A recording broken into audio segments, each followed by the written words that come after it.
Boldwood presents A Match Made in Venice, written by Leonie Mack and read by Karen Cass. The moral right of the author has been asserted. This performance is owned by Boldwood. But love is blind, and lovers cannot see the pretty follies that themselves commit.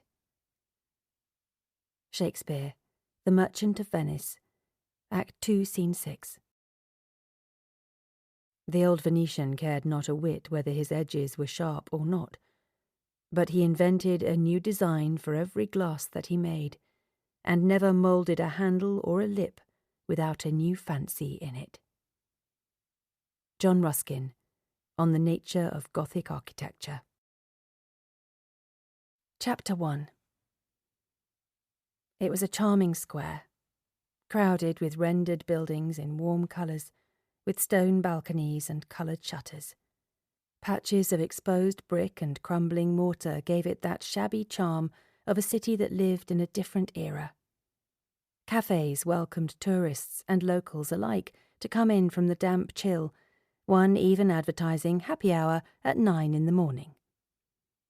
But that square was not where Didi was supposed to be, and happy didn't describe her mood. She gripped the strap of her briefcase tightly and gave in. She was going to have to check her map. She'd rather do that than ask the man at the souvenir stand, smiling and shivering behind his I Heart Venice t-shirts and miniature gondolier hats. It had been years ago that Didi had ticked Venice off her bucket list, and she'd never felt the need to return, especially not at the beginning of December, when the sun was little more than a wan smile on the watery city. But at least the weather meant she'd trotted across the Piazza San Marco in the moonlight last night without having to dodge selfie sticks. Once she had oriented herself, she left the square at a brisk pace, dodging meandering pedestrians and a litter picker who was humming to himself. As she ducked between the grinning tourists on the stairs of one of the innumerable stone bridges she'd already crossed that morning, she noticed a gondola gliding beneath her, its angled prow elegantly negotiating the narrow canal. A couple sat rugged up beneath a plush blanket in the seats in front of the gondolier, smooching as though they didn't care if they photobombed all the selfies in the city. A couple holding hands blocked the alley in front of her, and she had to squeeze past, clinging to her briefcase. She missed London already, and she'd been gone less than a day. Why couldn't anyone walk at a proper pace? On the next bridge, a small crowd had gathered, and they were snapping pictures and murmuring delighted exclamations that were almost as much the background noise of Venice as the gentle splash of an oar. Reluctantly curious, she peered along the canal, murmuring, "Excuse me," on repeat as she made her way across the bridge. A man was kneeling in the flat bottom of a gondola, holding up a jewellery box in an unmistakable stance. "Ah. How utterly romantic," she muttered. Several disapproving heads turned at her tone. "There's always time for a romantic gondola ride," an enterprising gondolier called out, and she was so shocked that he was talking to her that she stopped and stared at him. "Who with? My invisible boyfriend?" she called back. The gondolier smiled and shrugged in a manner that might have been charming if she'd been a tourist. He gestured with his phone. "You video chat. That's what everyone does from Venice these days." Didi blinked twice before biting out a stilted, "No, thank you," and resuming her quick steps. She finally burst out of the warren of streets and canals to a stiff breeze over the lagoon. Standing on the fondamenta, she could have sworn old Venice was gently rolling like a ship at sea. The lagoon was silvery at this time of year, and kind of tarnished, like the rest of the city that was breathing out after that year's influx of tourists. A little island she vaguely remembered was a cemetery looked close enough to touch. With a bright brick wall running around the entire island and a line of cypress trees behind, it looked like a royal orangery, rather than the final resting place of the eminent citizens of La Serenissima over the past centuries. She hadn't visited the island on her last trip. How long had she spent in Venice that time? 4 days? 5? She'd spent at least one day of that queuing, and another carefully explaining to waiters that she was allergic to shellfish. It was strange that she'd arrived with a colour-coded list of sights longer than her arm, but her memories of those sights were hazy now, nearly 10 years later. This time she was in Venice for 2 nights on business, only business, with no time for sightseeing or sitting alone in a gondola grumbling to herself about the lack of respect given to single women in their 30s. And her destination lay beyond the little cemetery, the island of Murano, centre of glassmaking for nearly 1,000 years, and the place she would commission the perfect feature piece for next year's Christmas window display at Fleet's department store.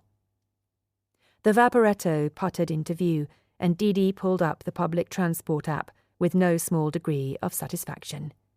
Scanning a code to embark on her quick hop over to Murano was exactly the sort of efficiency that excited her. No faffing around with euros, and her expenses neatly tallied on her bank statement to claim when she got back. Eyeing the die-hard tourists clinging to the handrails at the side despite the December chill, she descended the steps and took a sensible seat indoors, pulling out her tablet to review the contract proposal. Again. The unknowns bothered her. The idea was sound. Her employer, Fleet's flagship department store on Oxford Street, wanted to engage internationally renowned Murano glasswork artist Piero Zanetti to produce a centrepiece for their Christmas window display for the following year. The synergies between the fragility and optics of glass as a medium were a satisfying parallel with the festive season, and the fee would be worth it for the incredible Christmas tree baubles they could sell alongside the piece alone. But Piero Zanetti was some kind of Stone Age throwback who had no social media accounts, not even Instagram, no phone, and had recently fired his manager. It was almost as though he didn't want Didi to find him. It would have been much simpler if she could have contacted him on Zoom, or even travelled back to the 20th century and called him the old-fashioned way. Time away from London was not built into her schedule, and she wasn't in the mood to be assaulted by the overdone romance of the floating city. But she'd been forced to admit to her boss that she couldn't get hold of him any other way. As the Vaporetto approached Murano, she snapped a quick picture, for her Instagram, which could do with a change from her usual visual merchandising nerdiness, and for her sister, who was stuck in London recovering from an accident. The pang of worry when she thought about Norah, alone in the apartment, still unable to tie her own shoes, was one of the many reasons she had to get back to the real world quickly.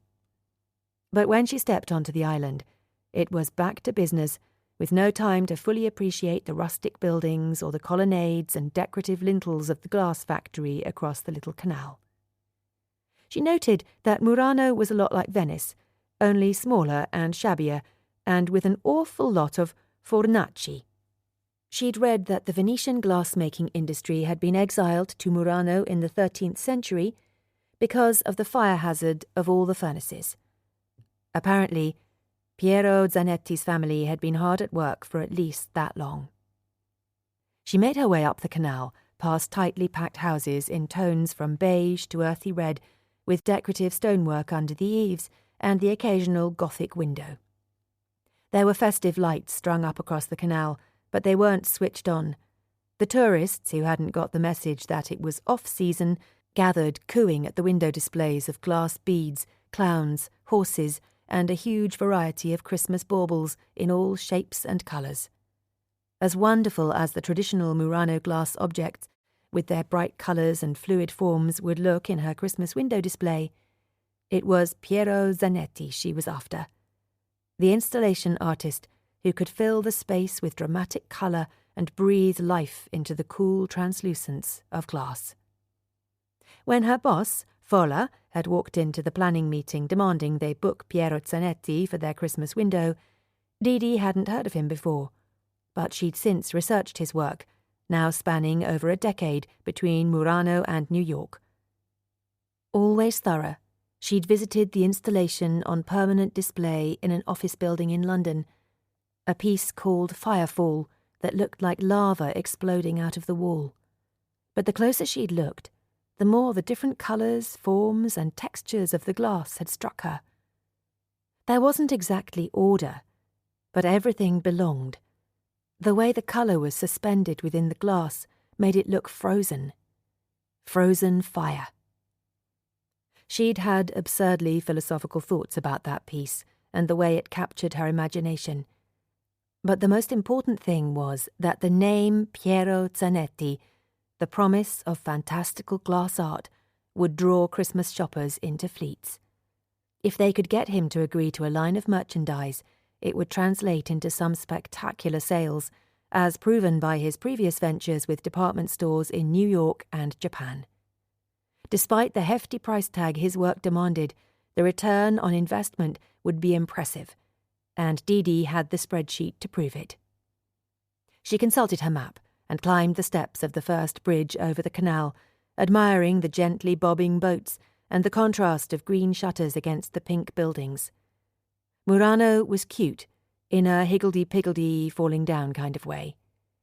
She found it odd to think that these buildings and the traditional craft had endured so long despite the precariousness of the construction, showing the cracks of time and the ravages of the tide. The sun broke through the clouds, illuminating the charming canal with a hint of light, but it was gone again in an instant. The wrong instant, because it had distracted Didi for long enough that she walked past her turning. Looking between the map on her phone and the path she'd just walked, she couldn't see any evidence of a turning or a street of any kind. She walked back, watching the little blue dot on her phone screen follow her progress. When she was right at the junction where she was supposed to turn, there was only a crack between two buildings, not even 3 feet wide. She peered down the tiny alley, illuminated only by the small strip of sky between the buildings. Several feet above her head, she could make out the street name. With a frown, she set off down the alley, hoping she wouldn't have to pass anyone coming in the opposite direction. She'd have to press herself into the damp bricks to squeeze past. She passed boarded-up windows and heavy iron doorways before the alley took a turn and opened out a little. The house numbers were confusing, but after passing a derelict workshop, she found number 17. Except it was marked 17A, which didn't seem right. Determined not to disturb a private individual with her search for the elusive artist, she carefully retraced her steps, noticing the number above the workshop. 17. She took a horrified step back. This was Piero Zanetti's studio? One of the windows was broken and boarded up with plywood. The iron security grille hung precariously off the second window, and the industrial door was rusty and looked as though it needed a shove to get it moving. There was no nameplate on the door, no elegant glasswork on display. Had she got the address wrong? Her heart sank, as she suspected this wasn't going to be as straightforward as she'd hoped. She kicked herself for being too busy appreciating his work to have done her practical research properly. That wasn't like her. Steeling herself, she raised a fist and knocked on the old rusty door with a wince, worried she'd either destroy the disintegrating metal or contract tetanus. No one answered the door, and she muttered a mild curse. She thought of her boss, the indomitable Folasade Hopkins, and her fierce vision for next year's Christmas display, and equally fierce instructions to bring the artist on board at almost any cost. She released a long, slow breath and stepped back up to the door. She knocked again, harder this time. Still nothing. Gritting her teeth, she gave it one last good pound, calling, "Mr. Zanetti? Piero Zanetti?" as she did so. A window opened on the opposite side of the alley, a few houses down. Mr. Zanetti had better open this damned door soon, or she would make a fool of herself in front of a nosy neighbour, and freeze. The door flew open so suddenly she nearly caught it in the face. Only a quick step back saved her an injury, but she stumbled on an uneven paving slab and threw her arms out to steady herself. "Col casso, porca miseria e Madonna Santa, el sei un degeio." The curses, for that was obviously what they were accompanied by the sound of screeching hinges and breaking glass. Didi looked down in alarm to see a pair of ancient work boots scuffling amongst delicate shards of blue and white glass. One foot kicked a piece of glass to the side for emphasis, and Didi flinched. Her gaze rose to face the owner of the boots, and her fingers clenched in alarm over her black leather briefcase. He filled the doorway with a distinctly inhospitable pose, one hand on the back of the door. He was wearing a pair of jeans that looked even more ancient than the boots, frayed and wrinkled and ragged. His T-shirt had a hole in it. Most alarming, his eyes blazed as though she'd broken a priceless masterpiece instead of merely daring to knock on his door. His face was lean and shaven in a haphazard manner that had left patches of stubble here and there. There was a hint of grey at his temples. She couldn't be sure it was Piero Zanetti. There weren't many photos of him on the internet, and she hadn't noted his age. She glanced at the hand splayed on the back of the door, holding it open as he waited impatiently for her to say something. There were black smudges on his fingertips, and a raised scar running from his knuckle to his wrist. "Cosa vuoi?"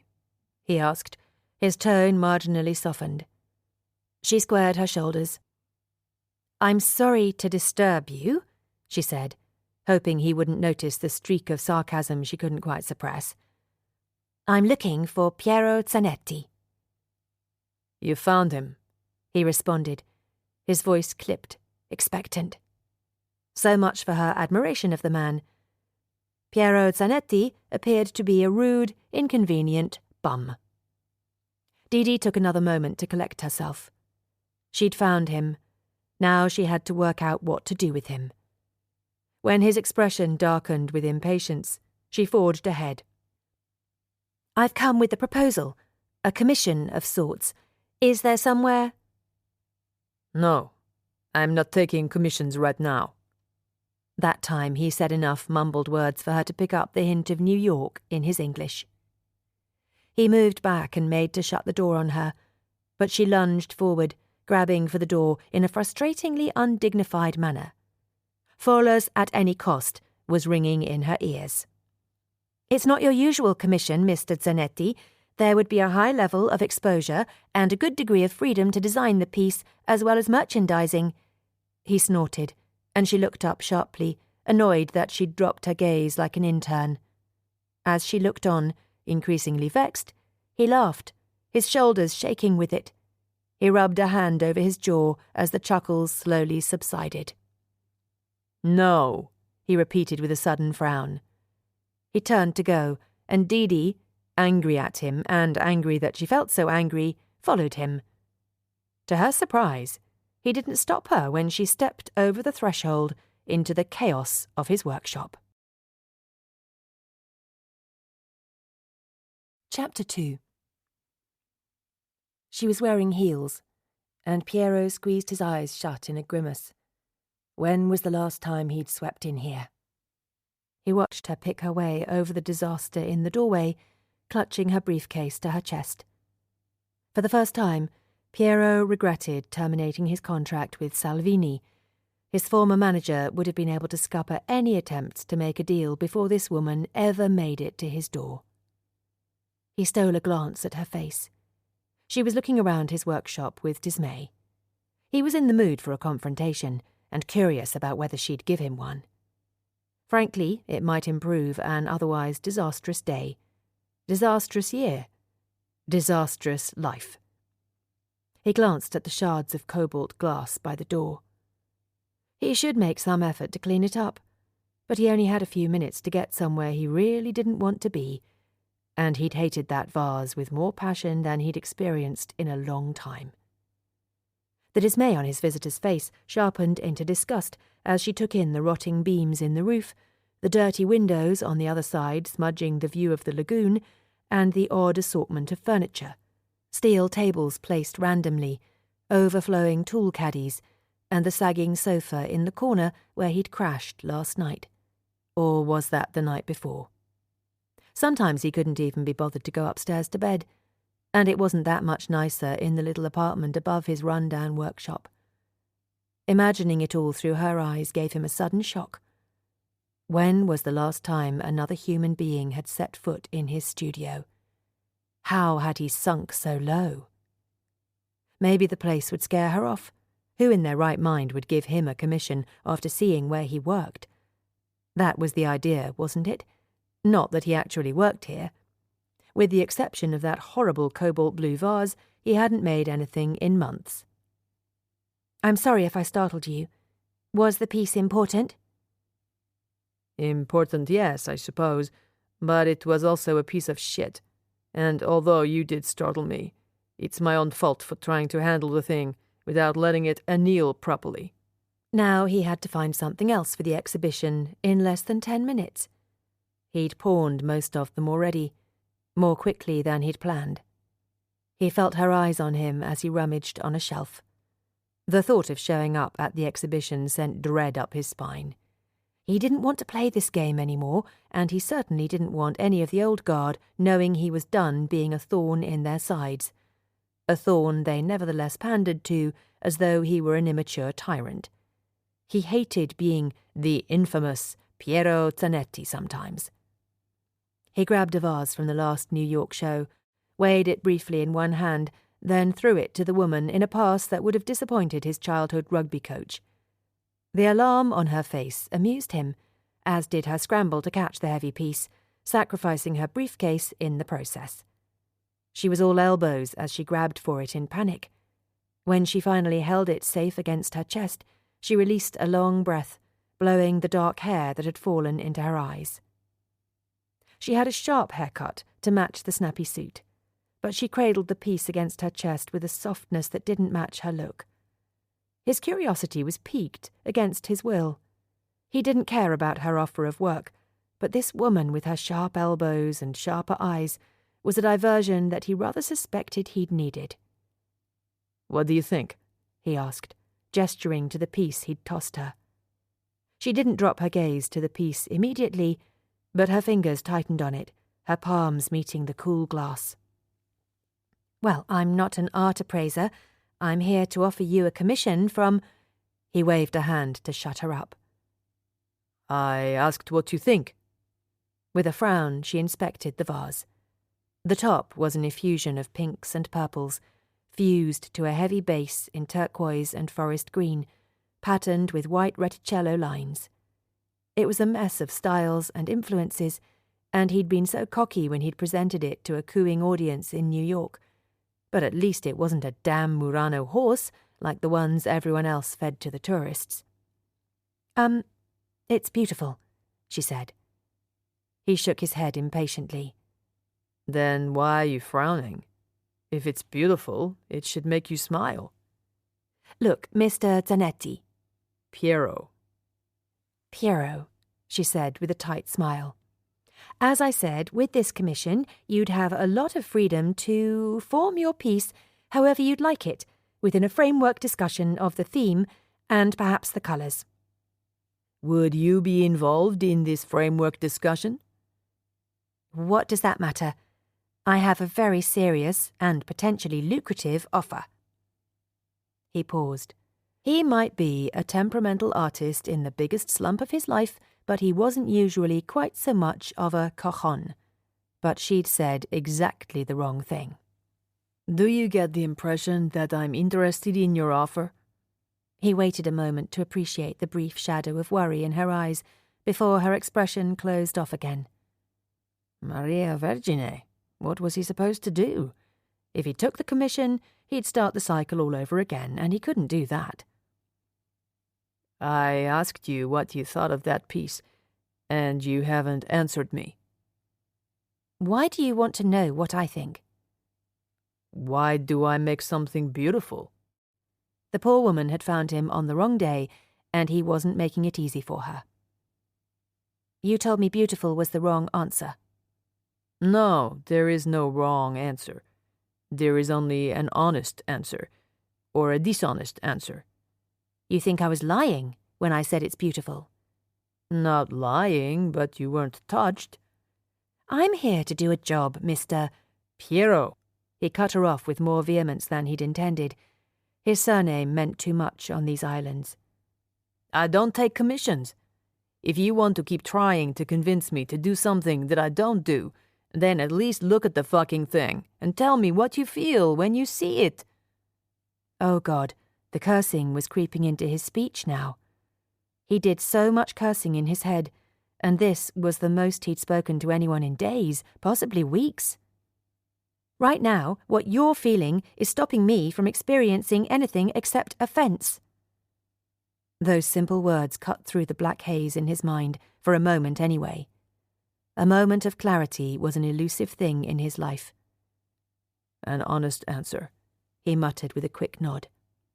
Is that what you wanted? She asked. He studied the vase in her hands critically. Her hands were much more beautiful, her words more meaningful, but the vase would have to do. The exhibition was more important than his tantrums. He took a deep breath, releasing it on a huff that relieved nothing.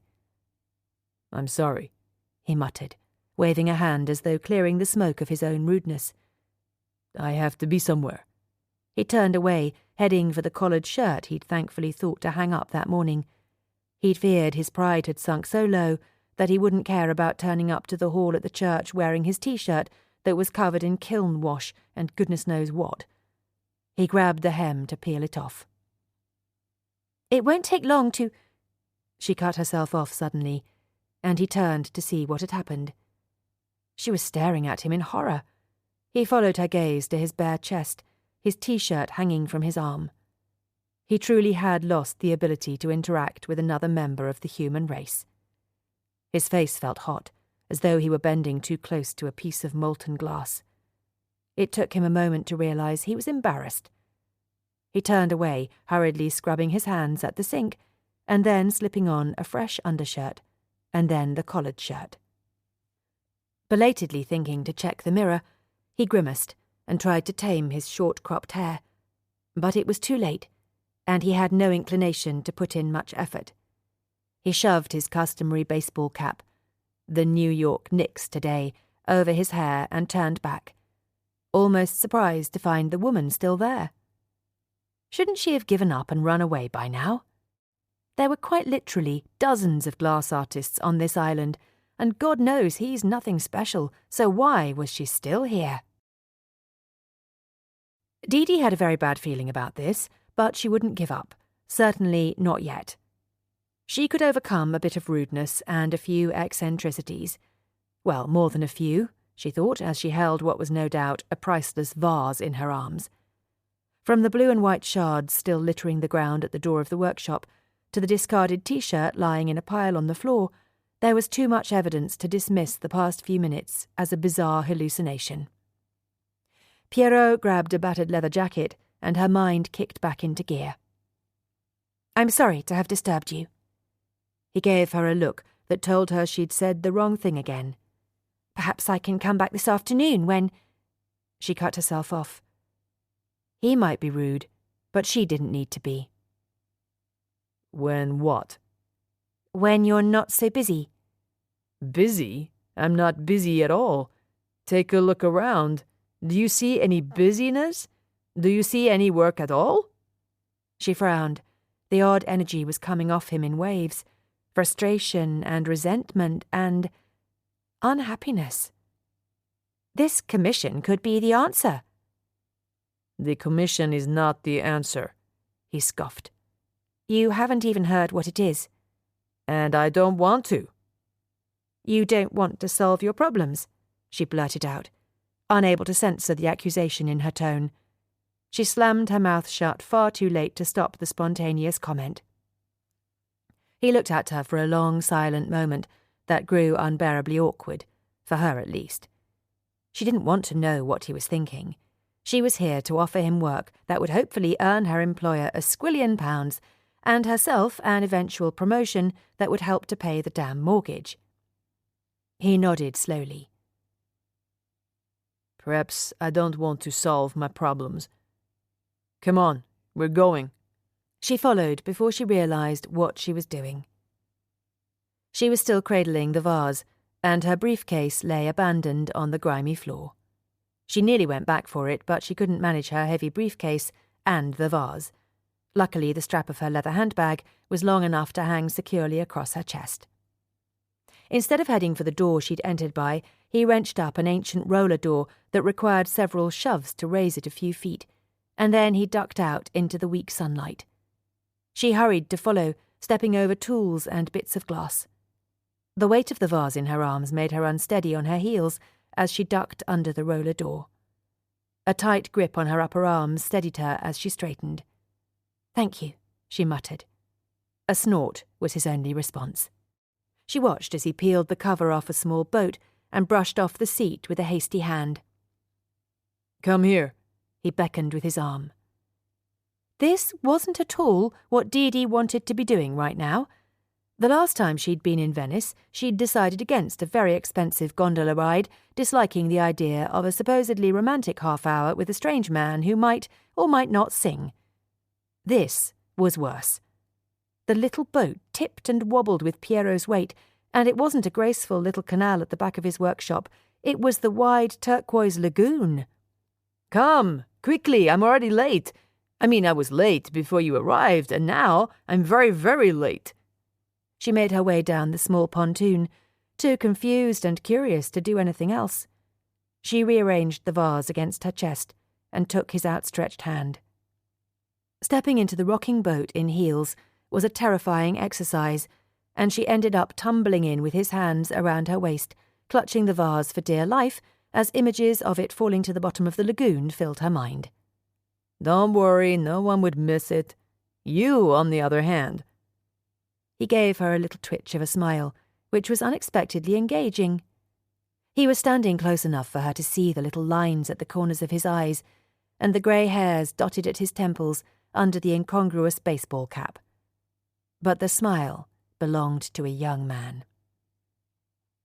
Piero pulled her down onto the bench nearest the bow and stepped up onto the little wooden platform at the back, planting his feet and grabbing the end of the long oar. Pushing off from the pontoon, he turned the boat around with the practiced skill of someone who had been doing it since childhood. He started up a slow rhythm of strong strokes, cutting through the water while balancing surprisingly elegantly at the end of the boat. We're not crossing the lagoon, are we?" He shook his head. "No, I'd take the vaporetto like a normal person. We're not leaving Murano. You can take it easy. Enjoy the ride." Taking it easy wasn't likely. Didi sat stiffly in the boat, the vase heavy in her lap, as Piero rowed lazily, skirting the warehouses and docks along the island. The sun broke through the clouds again, making the lagoon sparkle its signature turquoise. The buildings on shore were earthy shades of ochre, overshadowed by the surging clouds gathering in the distance over the mainland. They passed the smart black and white lighthouse, where a vaporetto was pulling in.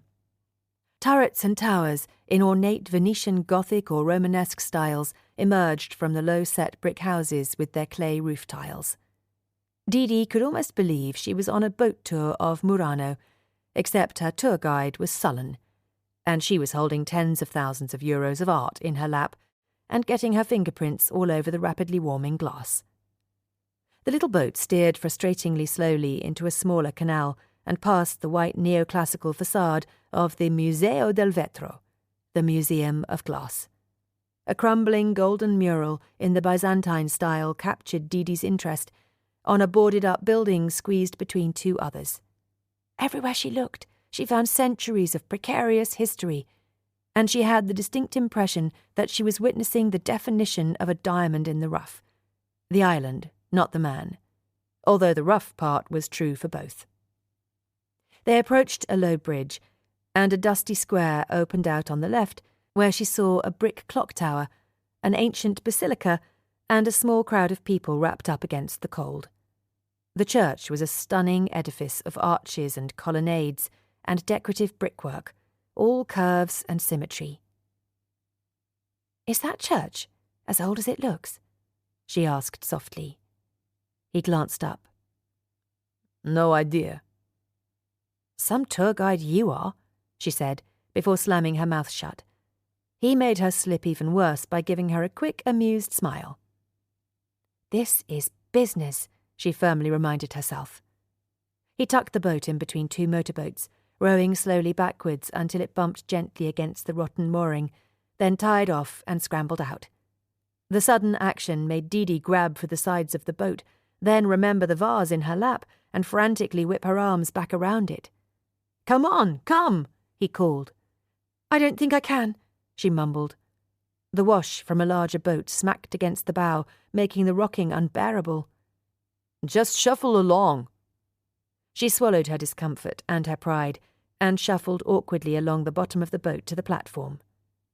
"Here, take this," she said, knowing the exasperation was clear in her voice, and thinking he deserved it.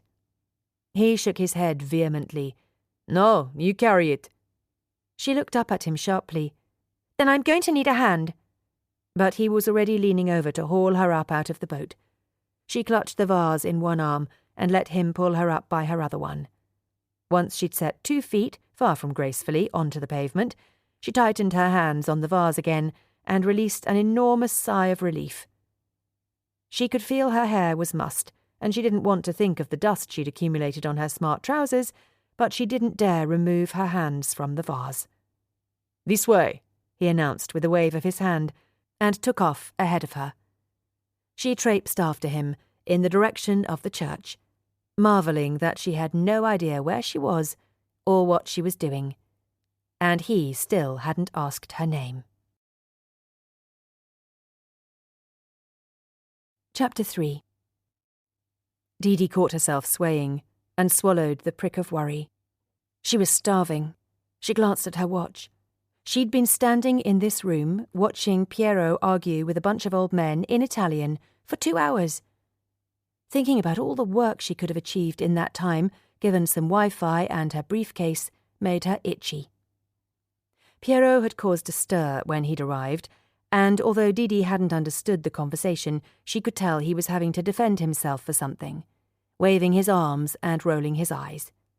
The old men hadn't held back either, patting him condescendingly on the cheek and tugging at his collar with displeasure. He was definitely underdressed, in his ragged jeans and scuffed sneakers, but he'd tugged off his ancient baseball cap and handed it carelessly to her where it was now dangling from her finger. She didn't want to hold it more tightly in case it was growing something. Heated discussions appeared to be part of the event in which around 30 different glass artworks were arranged and rearranged on the podiums. Didi had held on to Piero's vase for as long as she could while he argued, but he'd thankfully noticed when she began to struggle under the weight and plucked it from her arms. He'd dumped it unceremoniously onto one of the podiums, and Didi hadn't been able to resist pulling out the cloth she kept for cleaning her glasses and wiping it over the bubbles and waves of multicoloured glass. Beautiful. Every time she looked at it, she saw something slightly different. The colours bled into each other, but didn't quite mix, and seemed suspended inside the glass, rather than made of glass. The crisscross of lines across the base was so unexpectedly regular, like the fractal patterns in nature. Would Piero agree to work with Fleets if she told him all of that? Was that what he needed to feed his ego or whatever was going on inside his head? It was warm in the room, a function room attached to the church, although Didi was worried that wasn't the reason her forehead was damp. She needed to measure her blood sugar, and she needed to eat. No one had paid her any attention since the reluctantly curious glances she had tried to ignore when they first walked in, so she rummaged in her handbag for her glucose tablets. She hadn't expected to be out so long, but then she hadn't expected to have her attempts to pitch the proposal boorishly rebuffed by a rude artist, and then be bundled into a boat and rowed to an exhibition. She wished she could just give up and leave, inhale the nearest plate of pasta, head back to Venice, and count the hours to the next flight home. But Didi didn't give up. And now she'd seen in person the way the light moved around and inside that vase, the possibilities of creating a Christmas window display with his work were too tempting. No wonder Folla had been so keen to nab him. Didi had to hope it would be worth the rudeness, the standing around, and her plummeting blood sugar. Didi shifted her weight, her stomach gnawing on her insides, and a drip of perspiration making its way down her neck. Tilting her chin, she made her way over to Piero and stood expectantly while he just glanced at her, but then continued his discussion. At a lull in the conversation, she expected him to turn to her like a normal person, but he didn't. "Psst, Piero," she hissed. "El me scusa," he said with exaggerated politeness to the man who had stopped talking. "What is it? You've been standing in the corner like a spy." She forced herself not to react. "If you're finished here, I suggest we discuss my proposal over lunch." He glanced at her, his eyebrows askew. "Why ruin a perfectly good meal?" "Look, I'm so sorry for breaking that peace, but—" "That wasn't your fault."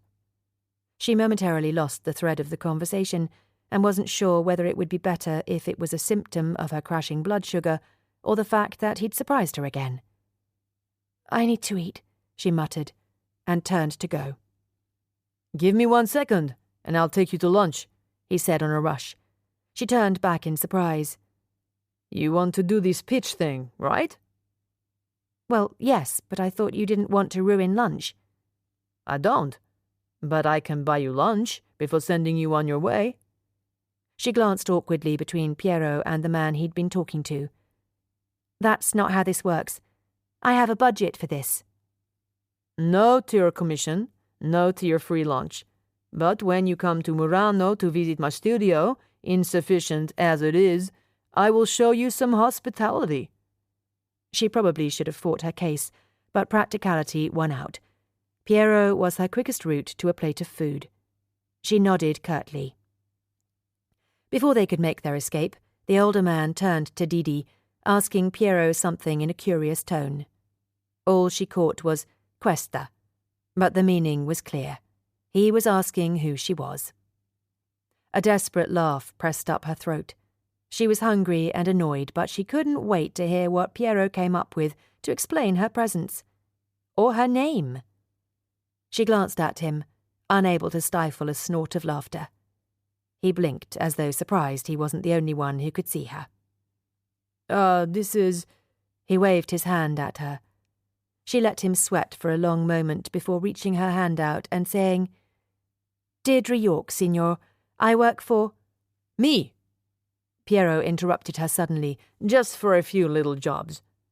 She frowned at him, but didn't dare contradict him when she understood so little about what was going on. "Ah, I'm certain a little help is just what Piero needs after— We are on our way out. The lady is hungry." The lady wasn't sure about his choice of words, but allowed him to shepherd her out into the square, where the sun seemed to have completely vanished behind thick cloud. "Come on," he said. He took off over a bridge, leaving her stomping after him in her heels, her legs still a little wobbly. Now he was suddenly in a hurry? There was no way her pride would allow her to tell him she had diabetes and needed to settle her blood sugar.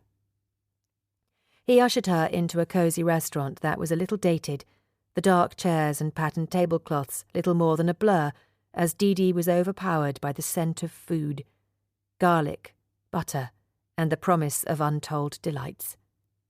Piero took her coat and hung it with his on a stand. After she'd nipped to the loo to check her blood sugar and take care of her insulin pen, she grabbed the menu with both hands, ignoring his raised eyebrows. "Do you have a business card or something?" he asked after they'd ordered. She dragged her mind back from the thought of the pasta with bacon and tomatoes she would soon be eating. She was on this island to do her job, which was to create a Christmas display so amazing that people would travel to her store to see it, and buy stuff when they got there. She pushed a business card across the table to him. Would he let her talk about the offer after all? He picked up the card, and she noticed the scar on his hand again. There were marks all over the backs of his hands. Occupational hazard, she supposed. How had he made that stunning vase? She understood the basic idea of glass blowing, but couldn't picture how he would mould a substance that would destroy his hands if he touched it for the merest second. "Deirdre York," he said slowly.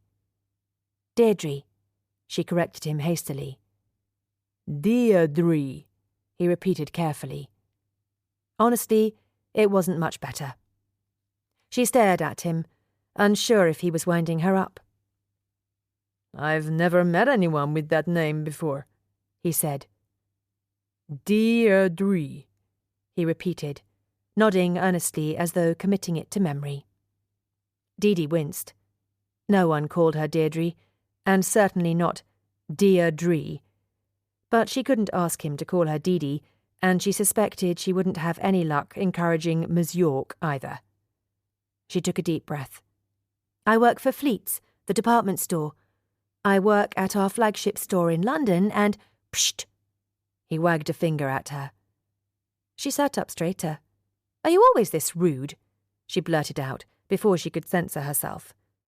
Didi was the calm one, the reasonable one in her family, but it turned out even she could be pushed too far.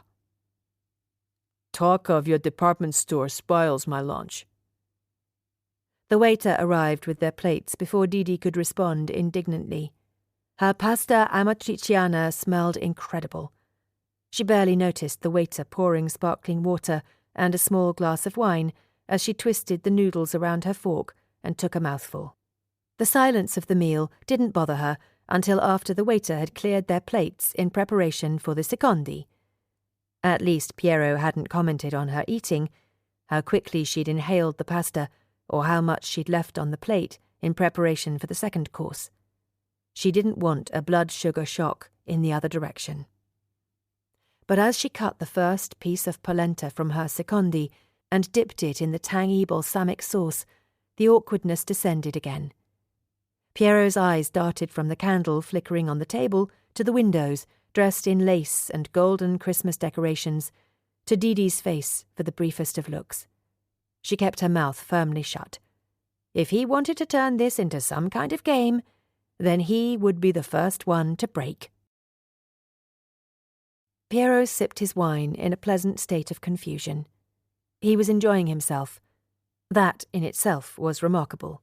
He'd avoided Tommaso's restaurant for months, despite his newfound commitment to supporting the economy of Murano and the fact that Tommaso was an old friend of his father's. Or perhaps he'd avoided the restaurant because Tommaso was an old friend of his father's. But it was easy to ignore the old man's looks when he had something else to focus on. He'd tried not to sneak too many glances at his lunch companion, but questions kept exploding in his head, and it was taking all his effort not to ask her. He didn't want her to think she might be able to change his mind about this project of hers, but he wasn't ready to let her go yet either. And after hours in his own stinking company, spending time with her was pleasant, even in stubborn silence. She was a small woman with wary eyes. Her face had a definite beauty, but it wasn't in the proportions or the symmetry. It had been a while since he'd spent time in the company of someone so pragmatic and well-adjusted. He felt the beginnings of a memory of Ava and shut that down before it could spiral. She was the reason he was in this position. Why do you work for a department store? He asked, to make sure he didn't sink back into thoughts of the woman who'd changed his life and then walked away. Even thinking about department stores and merchandising and piles of money that paved the way directly to dissatisfaction and corruption was preferable to thinking about Ava. Deirdre paused over her forkful, but not for long. Why does anyone do their job? He tilted his head to catch her eye and flapped his hand in the direction of his own face. He could see she only just resisted an eye roll. Except for people whose great-great-great-great-great-grandfathers did the same job in an unbroken line from the present back into the Dark Ages, she muttered. You forgot 2 greats. He grabbed a piece of bread, drizzled a little oil on it, and took a huge bite his mamma would have been horrified to witness. His mamma, peace to her soul, would have been horrified by a lot of things in his life. But you didn't answer my question. The usual reasons. I studied business and design. I worked my way up, and now I'm working with the best team in the country. Does that mean you can be happy now? He registered that he'd annoyed her again with his question. But this whole thing was personal, even if she hadn't realized it yet. His work was personal. He couldn't be any other way. If you mean can I slack off now, then no.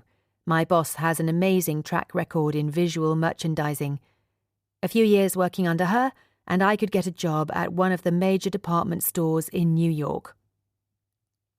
New York. He tried to hide his grimace. Is New York your dream? She shrugged, and then took another hurried bite of her fish. He'd never seen anyone eat so fast. I don't have dreams, I have achievable goals. New York is like London on stimulants. There's so much to do. He shuddered. It had been one of the things he'd hated about New York, and achievable goals sounded like the clutches of death. He took a leisurely sip of his wine, watching her pointedly. We're a bit slower here in Venice. Which is something it would be great to capture in the Christmas display. The slow movement is on trend at the moment, and... What? You don't strike me as a proponent of the slow movement.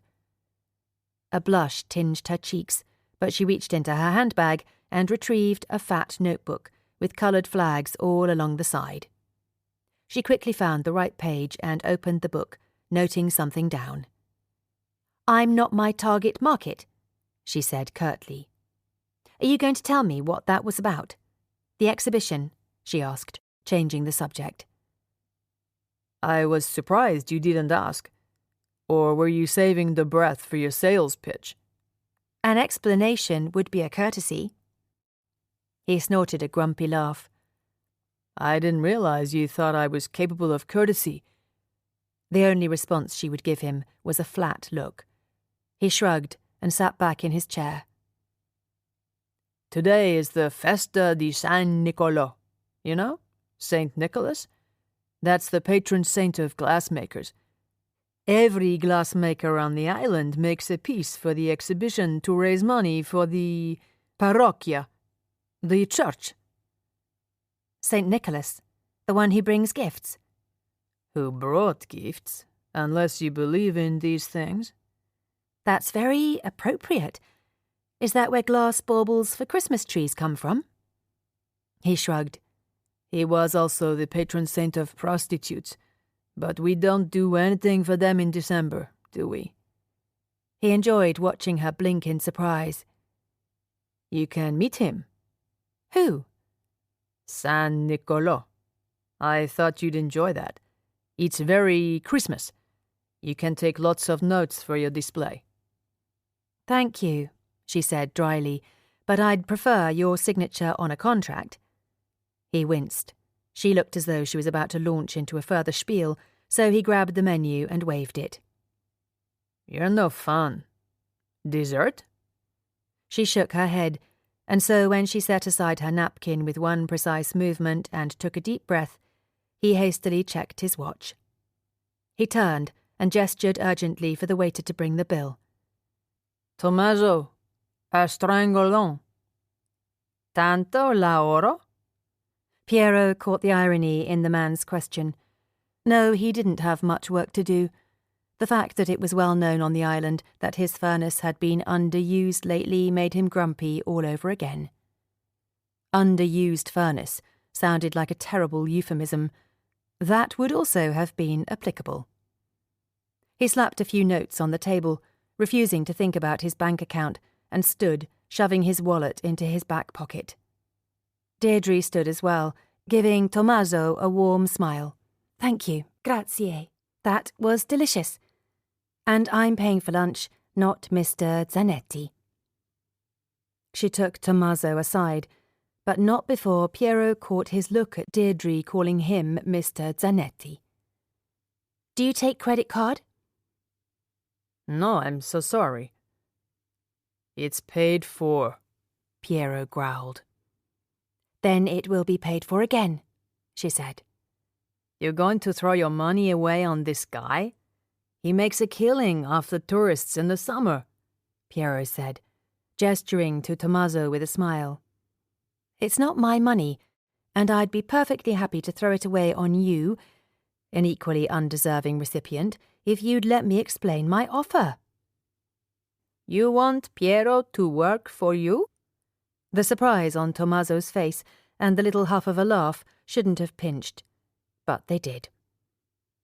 "I don't take commissions anymore," Piero repeated through clenched teeth.